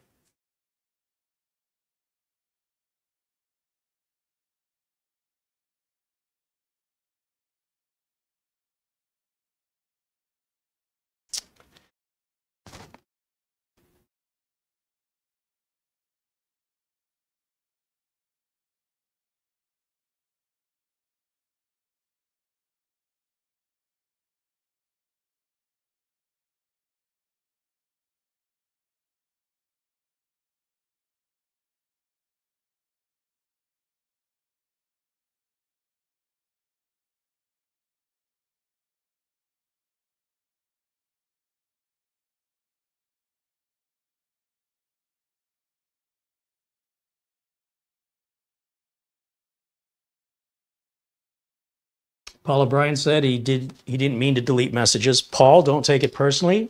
If you are accidentally deleting messages, I'm removing your ability to do that until you can have control of your computer. These kind of mistakes cost me my viewers and they hurt my channel. So if you have the ability to inadvertently start randomly deleting people's messages until you gain control back, I'm simply going to revoke that from you for right now. When you're better and you're at home and you're back in control, we'll put it back on for you, okay? These kind of mistakes cannot happen on a live channel. Please understand that. It's not an excuse. You cannot do it. No, you cannot give me an excuse for doing that. It's unacceptable. All right? But I'm not mad at you. I understand you're in a situation. When you're in that situation, and this can happen because when you're out of the situation, we'll put it back. And my apologies to Edward that happened to you. You didn't do anything wrong. And hopefully you'll continue getting help here in the chat room.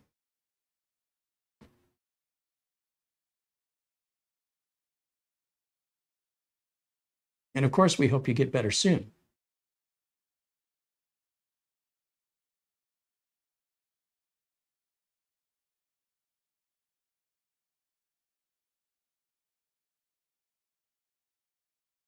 Edward should be able to chat if you want to type something, Edward, just to make sure that I've undone the damage caused by Paul O'Brien. I want to make sure that you're okay. There it is. Okay, Edward's there. Okay, guys, so if you'd like, you can hang around in the chat room if you guys want to continue to help Edward. I'm sure he'd appreciate that. And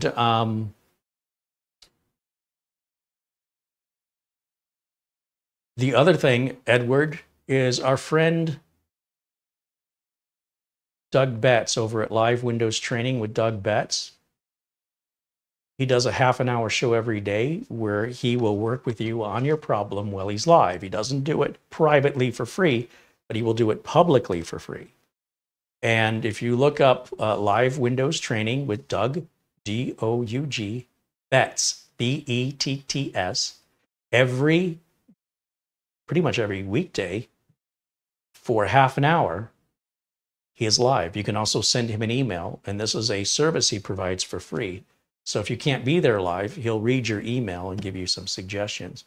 If you can be there live, then he and his community can dedicate that whole half hour to helping you potentially, if that's what it takes. And usually they can solve problems a lot faster than that. Unfortunately, that question is a little bit more in depth than what we can do today as we're running out of time. And the purpose of today's video was, of course, the video review, but we certainly do like to help our viewers anytime if we can with any technical issues they may be having. And we hope that you'll come back again and see us and follow up with us. If you get it resolved, let us know what fixed it. And if you want to hang out in the chat after this video is over, if folks want to continue helping you here in the chat room, that's certainly welcome from all of you. And my thanks to this amazing community we have. Thank you for all of the contributions and support. Peter Laycock, Frankie B, Planet Cryos. Planet Cryos has a YouTube channel, although he's not doing questions and answers, but he does some really cool reviews. And a shout out and a thank you to Mark Gaines, of course, and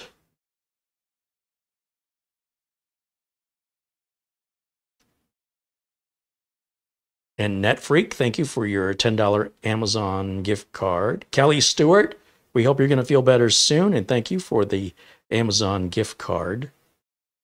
And of course, in the super chats today, everybody who has contributed, it all adds up, folks. And the financial status of me going on Amazon to buy stuff is only regulated by how much I have to spend, right?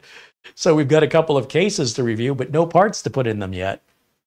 So I'm sort of thinking what I want to put together. If you have some ideas of what you want to see built, that's not a repeat of something I've already done, maybe an unusual motherboard or an unusual processor that you haven't seen many other people do, yeah, leave it in the comments. Let me know. That's how we found the live mixer board, which was just crazy cool.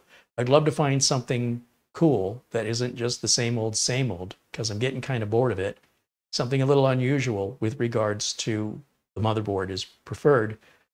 And then when it comes to processors, I don't think there's anything unusual out there, but primarily the main board is what I'm interested in. And if there's a main board build that you want to see done, let me know what it is and why you want to see it, because I'm just looking for something different, something less repetitive on these next couple of builds.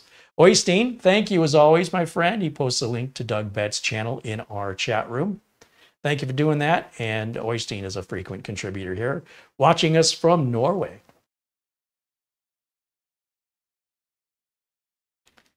And I was going to check. Oh, I know what I was going to check. Super chats. Mark Gaines contributed a £5 super chat as well as the PayPal amount. Planet Cryos with several super chats. And that's as far back as it goes. So I think that's all there was. And again, check out Planet Cryos' YouTube channel as well. His videos don't run anywhere near as long as mine. They're not live. But he reviews a lot of the same stuff or related stuff. And he does a great job at it. So be sure and check him out. And be sure and check out Doug Betts as well. We've certainly had Doug Betts here on the channel a couple of times. And like me, he's been in the industry over 30 years and knows a thing or two about it. So when you're asking for help, instead of asking some stranger online, it feels good to ask somebody who's actually in the industry with decades of experience. There aren't many of us sharing our knowledge on YouTube, and I wish that wasn't the case. However, that's also why I do what I do. If everybody was doing it, I'd have to find something else to do. But that'll wrap it up for me for today. My thanks to the folks at Minisforum, and of course to Marlena, our channel administrator here, who takes care of a lot of the paperwork, let's just say, a lot of the administrative work, and monitoring the chat room and doing the thumbnails and the video notes, and being the liaison between me and some communication with random viewers that write in that I don't normally hear from, and potential sponsors. Yeah, so she's helped lifted the burden off of me so I can focus on this part. And she's doing an amazing job. And, you know, credit where credit is due is what I say. And of course, thanks to all of you and to all the members, everybody in blue. And if you're just hanging out in the chat, chatting with us, thank you. Participating is a form of contribution, and I appreciate that very, very much. That'll wrap it up for me for today. Happy birthday to, was it Mats Olav's birthday? Who was it? Mats Olav and Mitch Morrison. I cannot get the words. Mitch Morrison. And anybody else who's having a birthday today, March 5th. Happy birthday. I'll see you all very, very soon. And until next time, bye for now.